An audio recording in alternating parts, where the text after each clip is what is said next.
प्रायोजक है दगरू सेठ jewellers, GM road, near radio station. Bihar विधिक सेवा प्राधिकार एवं जिला विधिक सेवा प्राधिकार दरभंगा के संयुक्त तत्वावधान में राष्ट्रीय लोक अदालत का किया गया आयोजन, कई मामलों का किया गया निपटारा। शनिवार को बिहार विधिक सेवा प्राधिकार एवं जिला विधिक सेवा प्राधिकार दरभंगा के संयुक्त तत्वावधान में राष्ट्रीय लोक अदालत का आयोजन किया गया। इस लोक अदालत में अपने मामलों को निपटाने के लिए लोगों की भारी भीड़ देखी गई। राष्ट्रीय लोक अदालत के सफलतापूर्वक संचालन के लिए बिहार विधिक सेवा प्राधिकार के निर्देश पर प्राधिकार के सचिव रंजन देव के द्वारा राष्ट्रीय लोक अदालत के अवसर पर मुकदमों की सुनवाई हेतु 20 बेंच गठित किए गए थे, जिसमें व्यवहार न्यायालय दरभंगा में 13 बेंच, व्यवहार न्यायालय बेनीपुर में 3 बेंच एवं व्यवहार न्यायालय बिरौल में 4 बेंच गठन किया गया था, जहाँ कई मामलों का निष्पादन किया गया। बता दें कि राष्ट्रीय लोक अदालत में विभिन्न प्रकार के मुकदमों की सुनवाई की गई, जिसमें मुकदमा पूर्व एवं लंबित वाद यथा समन्वय आपराधिक वाद, एनआई एक्ट धारा 138 वाद, बैंक ऋण वसूली वाद, मोटर दुर्घटना दावा वाद, श्रम विवाद, विद्युत तथा पानी बिल संबंधित विवाद, वैवाहिक विवाद, भूमि अधिग्रहण वाद सहित कई अन्य वाद विवाद का भी मामला निपटाया गया। ये राष्ट्रीय लोक अदालत जो है वो हर 3 महीने में उसका आयोजन किया जाता है। इसमें जो भी लंबित मामले होते हैं वो केस सेटलमेंट लोग जो है बेनिफिशियरी जिसका कर्ज माफी का एक तरह से ये स्कीम चलता है, उसी के तहत है। हम लोग का सेंट्रल बैंक का बहुत सारा केस का निपटारा हुआ है। हम लोग सारे ब्रांचेज हैं, बेला ब्रांच है, मिथिला यूनिवर्सिटी ब्रांच है, बेहतर ब्रांच है, सब लोग एक्टिवली पार्टिसिपेट किए हैं। मौसम थोड़ा खराब होने के कारण लोग ज़्यादातर नहीं आ पाए हैं। कोशिश है ज़्यादा से ज़्यादा अमाउंट सेटल हो। अभी तक कितने जी, अभी तक कितने लोगों का सेटलमेंट? सेंट्रल बैंक का 42 अकाउंट हुआ है इस सेंटर पे। दूसरे सेंटर जैसे बेनीपुर है, वहाँ जिला में और भी सेंटर्स हैं या फिर रीजन में और भी सेंटर्स हैं, अलग अलग है। कुल कितने टेबल बनाया गया निपटारा के लिए? टेबल तो देख ही रहे हैं, बहुत सारा टेबल है, हर एक तरह का पब्लिक के किस तरह का मामले का निष्पादन यहाँ? हर तरह के मामले का। ये चूँकि बैंक से संबंधित है तो बैंक में जो लोनी है उन्हीं का सेटलमेंट होता है, और बाकी तो जो लोक अदालत में अलग अलग बिजली विभाग या जो भी है उसका हो ही रहा है। अपना परिचय दीजिए। मेरा नाम नीरज नयन है, central bank Lalit Narayan Mithila university में शाखा प्रमुख के पद पर तैनात हूं। इसमें जो लोक अदालत में लोग आते हैं तो क्या किसी तरह का इसमें शुल्क भी लिया जाता है या फ्री ऑफ कॉस्ट? लोक अदालत का सीधा तात्पर्य यही होता है कि वो सर्टेन अमाउंट पे पहुंचते हैं, जो लोनी होते हैं उनको छूट देके दोनों की रजामंदी से एक अमाउंट तय किया जाता है, उसी से सेटलमेंट होता है। हिंदी दिवस के अवसर पर महात्मा गांधी शिक्षण संस्थान के दोनों शाखाओं में हिंदी दिवस समारोह का किया गया आयोजन। वाजिदपुर शाखा में कार्यक्रम का शुभारंभ सीएम कॉलेज के हिंदी विभाग के सहायक प्राध्यापक डॉक्टर उपेंद्र कुमार झा, प्राचार्य आलोक कांति दास, उप प्राचार्य अजय झा और प्रबंधक संजीव कुमार के द्वारा संयुक्त रूप से दीप प्रज्वलित कर किया गया। उप प्राचार्य अजय झा ने मिथिला परंपरा अनुसार मुख्य अतिथि को पाग, चादर और मेमेंटो से सम्मानित किया। इस अवसर पर विद्यालय के विद्यार्थियों के द्वारा मनोहारी स्वागत गीत प्रस्तुत किया गया। अपने स्वागत उद्बोधन में प्राचार्य दास ने कहा कि हिंदी के प्रति हमें साकांक्ष होने की आवश्यकता है। वहीं मुख्य अतिथि रुपेंद्र कुमार झा ने अपने संबोधन में कहा कि हिंदी को दुनिया में बोली जाने वाली तीसरी सबसे बड़ी भाषा के रूप में जानी और पहचानी जाती है। इसका हमें आत्मगौरव है। वहीं लहरियासराय शाखा में मुख्य अतिथि के रूप में सीएम कॉलेज दरभंगा के हिंदी विभाग के सहायक प्राध्यापक डॉक्टर अभिमन्यु कुमार थे। कार्यक्रम का शुभारंभ मुख्य अतिथि विद्यालय की प्राचार्य श्रावणी शिखा और सरिता श्रीवास्तव ने संयुक्त रूप से दीप प्रज्वलित कर किया। उक्त अवसर पर विद्यालय के वरीय शिक्षक राजकिशोर झा ने मुख्य अतिथि को पाग, चादर और मेमेंटो से सम्मानित किया। विद्यालय के विद्यार्थियों ने स्वागत गान सहित कई सांस्कृतिक कार्यक्रम भी प्रस्तुत किए। अपने स्वागत उद्बोधन में प्राचार्य श्रावणी शिखा ने अतिथियों का स्वागत करते हुए कई बातों की चर्चा की। दिल्ली पब्लिक स्कूल कैदराबाद दरभंगा परिसर में हिंदी दिवस समारोह पर कार्यक्रम का किया गया आयोजन। शनिवार को दिल्ली पब्लिक स्कूल कैदराबाद दरभंगा में कक्षा 1 से लेकर 12वीं तक की छात्राओं के द्वारा हिंदी दिवस के अवसर पर अनेक कार्यक्रमों का आयोजन किया गया। कार्यक्रम का आरंभ मुख्य अतिथि का अभिनंदन, स्वागत गान एवं दीप प्रज्वलन के साथ किया गया। मुख्य अतिथि के रूप में वरिष्ठ प्राचार्य संजय कुमार झा ने अपने अभिभाषण में बच्चों को संबोधित करते हुए हिंदी भाषा के महत्व एवं इसकी गरिमा को बताते हुए कहा कि चाहे दूसरी भाषा हमारी जरूरत हो, लेकिन हिंदी अपनी पहचान है। हमें अपनी भाषा का सदा सम्मान करना चाहिए।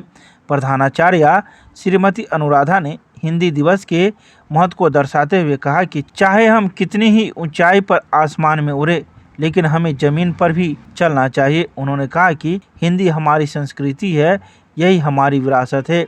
हमें हिंदी का सम्मान करना चाहिए एवं इसे संरक्षित करना चाहिए। इस महत्वपूर्ण दिवस पर कक्षा 1 से लेकर 5वीं तक के बच्चों ने काव्य पाठ एवं हिंदी सुलेख लेखन प्रतियोगिता में भाग लिया। तो वहीं कक्षा 6 से लेकर 12वीं तक की छात्राओं ने काव्य पाठ, अभिभाषण, निबंध लेखन प्रतियोगिता, मुहावरा, संवाद, कबीर की साखियाँ, कहानी वाचन आदि अनेक विधाओं में भाग लेकर हिंदी दिवस को खास बनाया। इस अवसर पर विद्यालय के निदेशक शोएब अहमद खान ने सभी को हिंदी दिवस की शुभकामनाएं देते हुए हिंदी के महत्व पर प्रकाश डाला। दरभंगा पहुंचे बिहार सरकार के पंचायती राज विभाग के मंत्री ने की प्रेस वार्ता, मीडिया को सरकार के द्वारा किए जा रहे कार्यों की दी जानकारी। बिहार सरकार के पंचायती राज विभाग के मंत्री केदार प्रसाद गुप्ता शनिवार को दरभंगा पहुंचे, जहां उन्होंने लहरियासराय में स्थित जिला अतिथि गृह में पत्रकारों से वार्ता की, जिसमें उन्होंने सरकार की प्रगति की बातें बताई। उन्होंने कहा कि मुख्यमंत्री ग्रामीण सोलर स्ट्रीट लाइट योजना, अष्टम एवं पंचम राज्य वित्त आयोग के अंतर्गत क्रियान्वित योजना की प्रगति के संबंध में कई बातों की जानकारी दी। आइए सीधे सुनाते हैं क्या कुछ कहते हैं बिहार सरकार के पंचायती राज विभाग के मंत्री केदार प्रसाद गुप्ता मीडिया को। दरभंगा में पंचायती राज विभाग द्वारा जो जन कल्याण के लिए योजनाएं चल रही हैं, बिहार के लोग के लिए, जन के लिए, परम आदरणीय नीतीश कुमार जी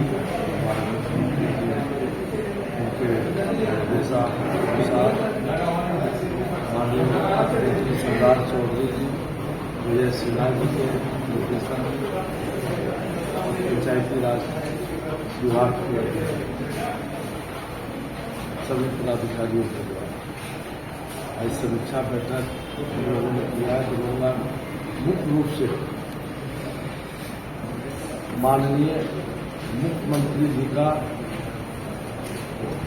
पंचायत सरकार भवन जो है बनाने का जो योजना है, यह बहुत ही महत्वाकांक्षी योजना है। माननीय मुख्यमंत्री जी, माननीय उप मुख्यमंत्री जो है का संकल्प है और यह चाहते हैं कि हमारे पंचायत, हमारे गांव जो जनता है उनकी समस्या को हम पंचायत में ही दूर करें। गांधी जी कहते थे भारत की आत्मा गांव में बसती है, और उसी को आगे बढ़ते हमारे माननीय मुख्यमंत्री जी इस योजना को लागू किए हैं। और इसमें चाहे जाति प्रमाण पत्र हो, आवासीय प्रमाण पत्र हो, या बहुत सारी समस्याएं हैं जो गांव से जुड़ा हुआ है, सभी समस्याओं को पंचायत सरकार भवन में फिर दूर करें। हमारे आम जनता को प्रखंड और जिला का दौरा नहीं लगे, और इसके लिए हम लोगों ने इधर के दिनों में हमने निर्देशित किया था कि बायोमेट्रिक सिस्टम लगाकर जो पंचायत के अधिकारी हैं, कर्मचारी हैं, उनको पंचायत सरकार भवन में मौजूदगी रहे। जब पंचायत सरकार भवन में अधिकारी कर्मचारी बैठेंगे तो निश्चित तौर पर जो ग्रामीण इलाके के जनता का जो समस्या है वो दूर होगी।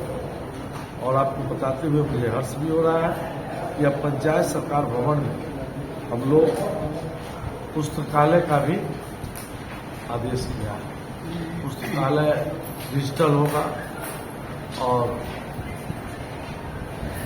इससे काफ़ी ग्रामीण इलाका में जो कंपटीशन की तैयारी करने वाले हमारे छात्र हैं उनको भी लाभ होगा, और भी जो हमारे विरुद्ध है, हमारे गार्जियन लोग हैं उनको भी बहुत सारी बातों की जानकारी मिलती रहेगी। पेपर के द्वारा अन्य लोगों को भी जानकारी मिलता रहेगा, इसलिए हमने वहाँ पुस्तकालय का भी अनाउंसमेंट किया और पुस्तकालय भी लग रहा है। RTPS सेंटर भी चालू है, जिससे सभी तरह का जो है जातीय आवासीय राशन कार्ड से संबंधित जितने भी जो भी कार्य हैं गांव स्तर पर उसका निपटारा किया जा रहा है। पोस्ट ऑफिस भी हम खोलने जा रहे हैं, उनके द्वारा कॉमन सर्विस सेंटर लागू किया जाएगा। इससे लगभग काफ़ी समस्या का हल हो जाएगा पंचायत में। माननीय मुख्यमंत्री जी चाहते हैं कि पंचायत में ही सचिवालय चले, ताकि आम आवाम का कठिनाई को हम दूर कर सकें। लगभग उसमें 65 योजना ऐसे हैं जिसका निराकरण होगा। दरभंगा प्रमंडल के प्रमंडलीय आयुक्त की अध्यक्षता में रोड ट्रांसपोर्ट अथॉरिटी और बस पड़ाव सुरक्षित जमा निर्धारण समिति की हुई बैठक। शनिवार को दरभंगा प्रमंडल के प्रमंडलीय आयुक्त मनीष कुमार की अध्यक्षता में रोड ट्रांसपोर्ट अथॉरिटी और बस पड़ाव सुरक्षित जमा निर्धारण समिति की बैठक आयोजित की गई। बस मालिक के द्वारा 10 आपत्ति आवेदन पत्र दिया गया, जिस पर शनिवार को सुनवाई कर आयुक्त के द्वारा निष्पादन किया गया। जिला में 3 बस पड़ाव के संबंध में भी विचार विमर्श किया गया। समस्तीपुर में सिंधिया मौजा, जहांगीरपुर, शिवाजी नगर, रोसड़ा और मधुबनी में लखनऊ के बस स्टैंड के निर्माण के लिए भी समीक्षा की गई। सुरक्षित जमा राशि के संबंध में भी मामला आया, जिस पर विमर्श किया गया। दरभंगा के दोनार के पास अपर समाहर्ता को सरकारी जमीन चिन्हित करने के निर्देश दिए गए, जिसमें कि बस स्टैंड निर्माण कर नागरिक सुविधा प्रदान की जा सके। बड़े बस का परिचालन नगर निगम क्षेत्र में प्रतिबंधित किया गया है। एकमी के पास भी सरकारी जमीन को चिन्हित कर बस पड़ाव बनाने का भी विचार किया गया। इस बैठक में दरभंगा जिलाधिकारी राजीव रोशन, RTO राजेश कुमार, अपर समाहर्ता नीरज कुमार दास, उप निदेशक सूचना जनसंपर्क सत्येंद्र प्रसाद सहित कई लोग मौजूद थे। बिहार सरकार के पंचायती राज विभाग मंत्री पहुंचे दरभंगा, प्रेक्षागिरी में की समीक्षा बैठक। शनिवार को दरभंगा के प्रेक्षागिरी में बिहार सरकार के पंचायती राज विभाग मंत्री केदार प्रसाद गुप्ता पहुंचे, जहां उन्होंने दरभंगा जिले में निर्माणाधीन पंचायती राज सरकार भवन की प्रगति, मुख्यमंत्री ग्रामीण सोलर स्ट्रीट लाइट योजना सिस्टम और पंचम राज्य वित्त आयोग अंतर्गत क्रियान्वित योजना की प्रगति, 15वीं वित्त आयोग के अंतर्गत क्रियान्वित योजनाओं की प्रगति आदि बिंदु की समीक्षा बैठक की। मंत्री ने अपने संबोधन में कहा कि हर पंचायत में सोलर लाइट योजना क्रियान्वयन करना है, लक्ष्य के अनुरूप कार्य करें। उन्होंने कहा कि पंचायत सरकार भवन मुख्यमंत्री ग्रामीण सोलर स्ट्रीट लाइट मुख्यमंत्री की महत्वपूर्ण योजना है, सभी कार्य समय सीमा के अंदर करे। साथ ही उन्होंने कहा कि पंचायत सरकार भवन को नियमित संचालित करे, सभी कर्मी एवं पदाधिकारी पंचायत सरकार भवन में बैठे और जनता की समस्याओं को हल करे। पंचायत सरकार भवन को छोटा सचिवालय का रूप दे। साथ ही उन्होंने कई मामलों की समीक्षा करते हुए आवश्यक दिशा निर्देश दिए।